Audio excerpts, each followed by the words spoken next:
दोस्तों, भारत के ऊपर एक नया खतरा मंडराने लग गया है क्योंकि न्यूक्लियर वेपन्स का जो कमांड है वो आसिम मुनीर के पास में चला गया है।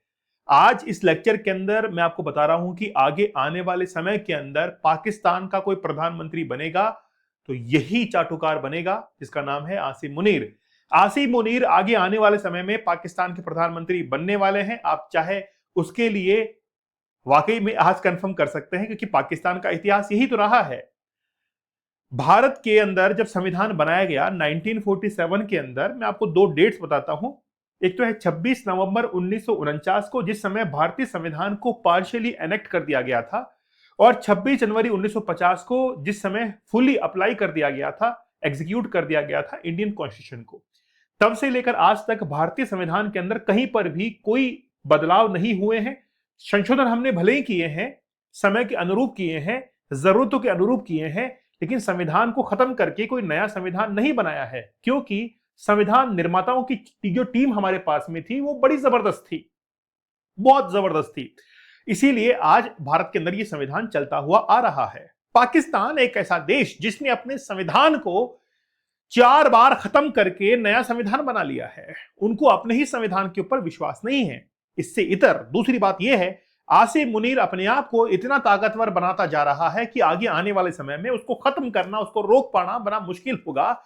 भारत के लिए न्यूक्लियर अटैक का एक नया खतरा एक मंडराने लगा है। आपको जानकर यह ताजुब होगा कि पाकिस्तान के अंदर सुप्रीम कोर्ट के ऊपर भी एक कोर्ट बनने के लिए जा रहा है जिसमें सुप्रीम कोर्ट की भी नहीं चलेगी, और आसिम मुनीर अपने आप को आजीवन अब अध्यक्ष फील्ड मार्शल जो है घोषित कर देंगे कि मैं ही रहूंगा, जब तक मैं जीऊंगा तब तक मैं रहूंगा।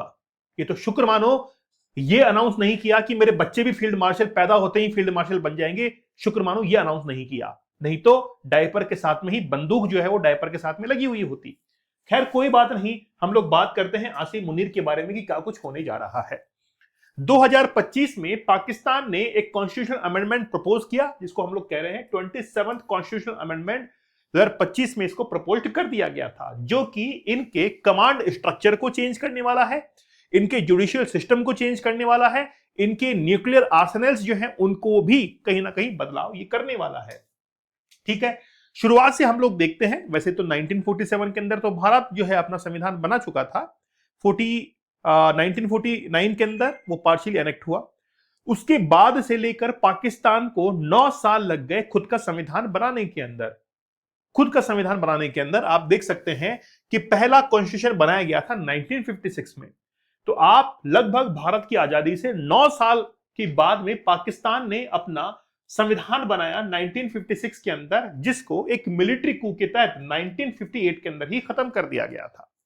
दूसरा फिर से संविधान अप्रूव किया गया 1962 के अंदर, जिस समय इंडो चाइना वॉर चल रहे थे। उस समय पाकिस्तान ने अपने मिलिट्री कू के तहत ही, मार्शल लॉ के तहत ही फिर से एक नया संविधान बनाया और उसको भी 1969 के अंदर खत्म करते हुए 72 के अंदर पूरी तरीके से खत्म कर दिया गया। बात यह है कि ये जो वो समय है वो आप देख सकते हैं कि 1972 का समय वो है जिस समय बांग्लादेश को आजादी मिली थी। भारत जो है वो बांग्लादेश के साथ में उलझा हुआ था। पाकिस्तान ने भी बीच में जो है इंटरप्ट करने की कोशिश की थी, पाकिस्तान को भी हमने निपटा दिया था। 1973 के अंदर कॉन्स्टिट्यूशन वापस से एस्टेब्लिश किया गया।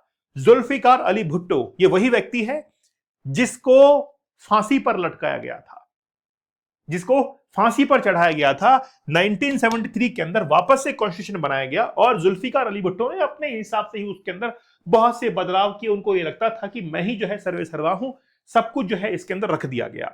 1973 से जो कॉन्स्टिट्यूशन चला हुआ आ रहा था वो अब तक भी चला हुआ जो है वो आ रहा था। एक फिर से मिलिट्री कू लगा 1977 के अंदर और बहुत से बदलाव जो है वो किए गए।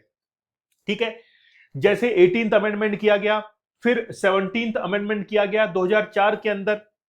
उसके बाद में 18 कॉन्स्टिट्यूशन अमेंडमेंट किया गया to reduce the president power. मतलब कुल मिलाकर बात यह है कि जितने भी राष्ट्र अध्यक्ष पाकिस्तान के अंदर हुए हैं, चाहे वो प्रधानमंत्री हुए हैं या राष्ट्रपति हुए हैं, उन्होंने अपने अनुरूप अपने ही कॉन्स्टिट्यूशन के अंदर कई तरह के बदलाव किए हैं। जब राष्ट्रपति पावरफुल होगा तो वो प्रधानमंत्री की शक्ति को छीन लेगा, और प्रधानमंत्री जब पावरफुल होगा तो राष्ट्रपति की शक्ति को डाउन कर देगा वो। इसी तरीके से 18th जो कॉन्स्टिट्यूशन अमेंडमेंट था उसके अंदर प्रेसिडेंशियल जो पावर थी इनको रिड्यूस कर दिया गया था, और इसके लिए क्या किया गया था, पार्लियामेंट के अंदर पूरा का पूरा प्रोसीजर फॉलो कर दिया गया था। 1973 के अंदर जो कॉन्स्टिट्यूशन बनाया गया, जो कि आज भी पाकिस्तान के अंदर लागू है, उसके अंदर शरीयत कोर्ट बनाया गया और साथ ही में काउंसिल ऑफ इस्लामिक आइडियोलॉजी वहां पर एक्सेप्ट कर दी गई। पाकिस्तान ने अपने ही संविधान के अंदर ये कहा कि हम लोग तो कुरान के ऊपर चलेंगे, हम लोग इस्लामिक कंट्री हैं और इस्लाम को ही फॉलो करते हुए हम लोग यहां पर न्याय भी करेंगे। और जुडिशियल सिस्टम जो है वो भी इस्लामिक मतलब शरीयत कोड के तहत ही जो है वहां पर लागू होता है। इस्लामिक आइडियोलॉजी जो है उसको फॉलो किया जाता है to channel the interpretation and the application of Islam. पूरा का पूरा इस्लाम के ऊपर यह आधारित है। अब अगर भारतीय संविधान की हम लोग बात करें तो भारतीय संविधान के अंदर कुल 22 भाग हैं हमारे पास में, 395 हमारे पास में आर्टिकल्स हैं, अनुसूचियां हमारे पास में हैं, सब कुछ हमारे पास में है। लेकिन पाकिस्तान का अगर हम लोग देखेंगे तो आप देखेंगे उसमें 22 भाग हैं। टोटल जो आर्टिकल है वो 280 है, जो कि 1973 के अंदर बनाया गया था, जिसमें फंडामेंटल राइट्स है, फेडरल प्रोविजनल स्ट्रक्चर्स हैं, जुडिशरी है, फाइनेंस की बात की गई है, इलेक्शंस की बात की गई है, इस्लामिक प्रोविजंस की भी बात की गई है, इसलिए इमरजेंसी पावर्स की बात की गई है और अमेंडमेंट्स की बात की गई है। इस बात पर गौर फरमाने की जरूरत है कि इस्लामिक प्रोविजंस की बात की गई है। ये इस बात पर मतलब कोई देश जो है अपने ही कॉन्स्टिट्यूशन के अंदर इस बात को लिख दे कि हम तो इस्लाम के ही रखवाले हैं, तो उस देश से कैसे उम्मीद की जा सकती है कि वहां पर जो माइनॉरिटीज हैं, सिख हैं, हिंदू हैं, तो उनकी रक्षा कैसे होगी।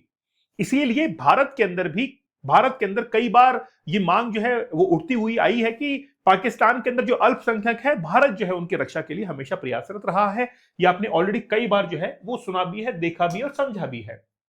अब ये जो 27th कॉन्स्टिट्यूशनल अमेंडमेंट है, जो कि 13 नवंबर 2025 को किया गया था, इसके अंदर क्या क्या प्रोविजन है वो सुनिए आप। पहली बात तो देखिए, इसको रिस्ट्रक्चर किया गया है पाकिस्तान की जुडिशरी को। जुडिशरी के बारे में हम लोग बात करेंगे अभी कि किस तरीके से होगा, कि कार्यकाल कैसे निर्धारित किया गया है। लेकिन पहले तो हम लोग मिलिट्री कमांड की बात करते हैं कि क्या कुछ वहां पर प्रोविजंस बनाए गए हैं। आगे मैं आपको और समझाऊंगा। आप देखिए कि जो नेवी है, एयरफोर्स है, आर्मी है, इसके तीनों के सेनाओं के अलग अलग प्रमुख होते हैं। उन प्रमुखों के ऊपर एक और प्रमुख होता है, चीफ होता है, और उसको ऊपर से कमांड करने के लिए चीफ ऑफ आर्मी स्टाफ होता है, जिसको होल्ड कौन करेगा, इसको कौन होल्ड करेगा, इसको आसिम मुनीर जो है वो होल्ड करेगा। ठीक है। उसके बाद में establishing a federal constitutional code, जो कि काफी महत्वपूर्ण है। इस बात को आप बड़ा कान खोलकर सुनिए कि क्या वाकई में पाकिस्तान कैसे बर्बाद होने के लिए जा रहा है। देखिए, पाकिस्तान के अंदर ऑलरेडी सुप्रीम कोर्ट है। पाकिस्तान का यह कहना है कि जो 27वां कॉन्स्टिट्यूशनल अमेंडमेंट आ रहा है, इसके तहत हम पाकिस्तान के अंदर एक और फेडरल कोर्ट बना देंगे। मैं इतिहास से आपको वाकिफ करवाना चाहूंगा कि इतिहास के अंदर, भारतीय इतिहास के अंदर, जिस समय पाकिस्तान भारत का यह किस्सा हुआ करता था, उस समय भारत के अंदर भी ये प्रोविजन थे। 1935 का जो भारत शासन अधिनियम था, उसके अंदर भी ये प्रोविजन थे। जैसे आप मानिए कि भारत के अंदर एक सुप्रीम कोर्ट हुआ करता था, लेकिन उसका ऑर्डर सर्वमान्य नहीं था। उसके ऊपर भी एक प्रीवी काउंसिल थी, जो कि ब्रिटेन के अंदर हुआ करती थी। वही प्रीवी काउंसिल उस जो भी कोई निर्णय आता था सुप्रीम कोर्ट का, उसको वापस से रिव्यू किया करती थी। मतलब सुप्रीम कोर्ट को यह कॉन्फिडेंस नहीं था कि मेरे द्वारा जो दिया गया निर्णय है वो सर्वोपरि होगा, सर्वोच्च होगा, क्योंकि प्रीवी काउंसिल जो कि ब्रिटिश शासन के अंदर, ब्रिटेन के अंदर बैठी हुई है, वो उस ऑर्डर को क्या कर सकती है, सरपास कर सकती है, चेंज कर सकती है। ठीक है। वही जो कॉलोनियल जो पूरा का पूरा रूल था, मैकेनिज्म था, जो मेंटेलिटी थी, वो पाकिस्तान वापस से अपना रहा है।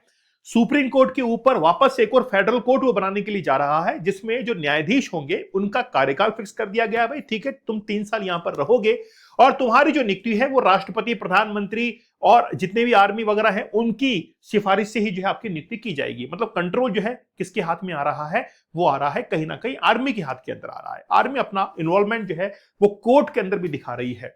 तो सुप्रीम कोर्ट जो ऑर्डर देगी उसको रिव्यू करेगा फेडरल कोर्ट। यहां तक कि जजों की नियुक्ति कितनी होगी, कैसी होगी, संख्या कितनी होगी, ये तमाम बातें जो है वो निर्धारित की जाएगी। राष्ट्रपति, प्रधानमंत्री या फिर आर्मी के जो ऑफिसर्स हैं वो निर्धारित करेंगे। अब एक नया एस्टैब्लिशमेंट किया जाएगा एक कोर्ट का। ठीक है। चलिए, आर्टिकल 243 जो है इसको भी रिवाइज किया जाएगा। तमाम बातें इसके अंदर शामिल है। अब देखिए, नेशनल स्ट्रेटेजिक कमांड, जो कि आज हमारा अहम मुद्दा है आज के लेक्चर का। एक्चुअली में ये जो आप देख रहे हैं नेशनल स्ट्रेटेजिक कमांड, एनएससी आप जो देख रहे हैं, ये एक्चुअली में न्यूक्लियर जो आर्सेनल्स हैं उनको कंट्रोल करने का एक कमांड सेंटर है। ये कमांड सेंटर जो कि आसिम मुनीर के द्वारा कंट्रोल होगा। इसका मींस ये है कि जब भी कोई न्यूक्लियर अटैक होगा तो आसिम मुनीर की केवल एक कमांड से न्यूक्लियर अटैक किसी भी देश के ऊपर हो सकता है। अब भारत के लिए सबसे बड़ा चिंता का विषय यह है कि न्यूक्लियर अटैक होता है तो केवल एक आर्मी जो ऑफिसर है उसी के पास भी पूरी की पूरी कमांड दे दी। उसको ना तो राष्ट्रपति से पूछने की जरूरत है, ना प्रधानमंत्री से पूछने की जरूरत है। उनको सरपास करते हुए खुद ही वो डिसीजन ले लेगा कि मुझे भारत के ऊपर कब न्यूक्लियर अटैक करना है। इसीलिए भारत के ऊपर ये न्यूक्लियर अटैक का एक नया खतरा जो है वो मंडराने लगा है कि यार एक व्यक्ति के पास में पूरी कमांड दे दी। भारत को अगर न्यूक्लियर अटैक करना हो तो भारत की पार्लियामेंट के अंदर इसकी चर्चा की जाएगी, लेकिन पाकिस्तान के अंदर ऐसा कुछ भी नहीं होगा। वहां पर जो आर्मी स्टाफ है उसके पास में Pakistan strategic capabilities including its nuclear arsenals, the move mark as a significant shift from the existing civilian lead national command authority, NCA जो है वो उसका पूरा फ्रेमवर्क दे रहा है। सब कुछ जो है इसके हाथ में होगा। कुल मिलाकर बात यह है, with the prime minister's role reportedly becoming strictly informational rather than the operational. मतलब एक्चुअली में क्या है कि जो प्राइम मिनिस्टर है उनका जो रोल है वो केवल और केवल क्या हो गया है, इंफॉर्मेशनल। केवल सूचना दी जाएगी कि हम ऐसा कर रहे हैं, उस ऑपरेशन के अंदर उनका कोई भी जो है इंटरप्शन नहीं होगा, खत्म कर दिया गया है। The restructuring is being lead by field marshal Syed Asim Munir who currently serve in the dual role. अभी जो है वो दो तरीके के रोल अदा कर रहा है, मतलब बहरूपिया है, chief of defence forces CDF and the chief of army staff COAS. तो ये ड्यूल रोल जो है वो अदा कर रहा है। इसके बाद में अब जो है वो नेशनल स्ट्रेटेजिक कमांड का भी वो चीफ बन जाएगा। इसका मींस ये होगा कि न्यूक्लियर आर्सेनल्स की पूरी कमांड आसिम मुनीर के पास में चली जाएगी। आसिम मुनीर ने यह भी कहा है कि आगे आने वाले समय के अंदर वो ऐसे नियम बनाएंगे जिससे कि वो आजीवन चीफ ऑफ डिफेंस स्टाफ जो है वो बने रह जाएंगे। ऐसे नियम जो है ये बना सकते हैं। अब ये जो कॉन्स्टिट्यूशनल अमेंडमेंट है जल्द ही आपको देखने को मिलने वाला है। हो सकता है कि ये लेक्चर जब पब्लिश हो तब तक भी हो जाए, कुछ भी हो सकता है, कभी भी जो है पाकिस्तान इस राह पर चल सकता है। जो प्रावधान प्रमुख है एक बार वापस से मैं आपको रिपीट कर देता हूं कि प्रधानमंत्री और राष्ट्रपति की कार्यकाल के समान 5 वर्ष का कार्यकाल किसका भी होगा, पाकिस्तान के फील्ड मार्शल का पद स्थापित किया जाएगा। मतलब अपने आप को वो कहां पर देख रहा है, प्रधानमंत्री और राष्ट्रपति के बराबर देख रहा है। तो धीरे धीरे पूंछ पकड़ता पकड़ता उसके ऊपर जाकर बैठ जाएगा, है ना। क्या होता है, यही तो होता है भाई, उंगली तुमको जो है पकड़वा दी है, तुम कंधे पर आकर बैठ गए। तो यही होगा कि उंगली तो पकड़ ली है, कंधे पर बैठने की तैयारी है। फील्ड मार्शल या कमांडर इन चीफ को सेना, वायुसेना, नौसेना और आईएसआई जासूसी एजेंसी का प्रमुख नियुक्त करने का अधिकार होगा। फिर फील्ड मार्शल को कानूनी या राजनीतिक चुनौती से छूट प्रदान होगा। मतलब कोई भी अगर चुनौती होती है, चाहे पॉलिटिकल हो या फिर कोई भी कानूनी हो, उससे उसको कहीं ना कहीं बाहर रखा जाएगा। मतलब तुम काम करो, तुम्हारे ऊपर ना तो कोई पॉलिटिकल प्रेशर होगा, ना तुमको किसी भी कानूनी कार्रवाई के अंदर हम लोग डालेंगे। सेवा प्रमुखों का कार्यकाल 5 वर्ष निर्धारित होगा।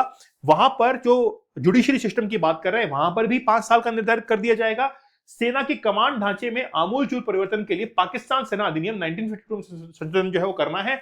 संभवतः joint chief of staff committee के अध्यक्ष का पद हटाकर फील्ड मार्शल के अधीन उप सेना प्रमुख का एक नया पद सृजित किया जाएगा। मतलब एक नया पद भी और हम बना देंगे जिससे कि आसिम मुनीर को काम करने में आसानी होगी। उप सेना प्रमुख का एक नया पद बना दिया जाएगा।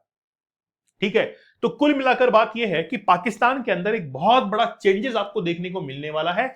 आसिम मुनीर आगे आने वाले समय के अंदर प्रधानमंत्री बनने वाले हैं, ये बात आप देखेंगे। ओके, क्योंकि पाकिस्तान का इतिहास ऐसा ही रहा है कि सेना प्रमुख ने अपने आप को इतना मजबूत कर लिया है कि वो आगे जाकर राष्ट्रपति या प्रधानमंत्री बन सकते हैं। परवेज मुशर्रफ ने यही तो किया था, जो कि फिर बाद में भाग गया था देश छोड़कर। तो ये इनका इतिहास रहा है। ठीक है, इमरान खान देख लीजिए, आर्मी की हेल्प से ही तो प्रधानमंत्री बने। ये तो कोई आसार नहीं थे किसी खिलाड़ी का प्रधानमंत्री बनना, लेकिन वो बने।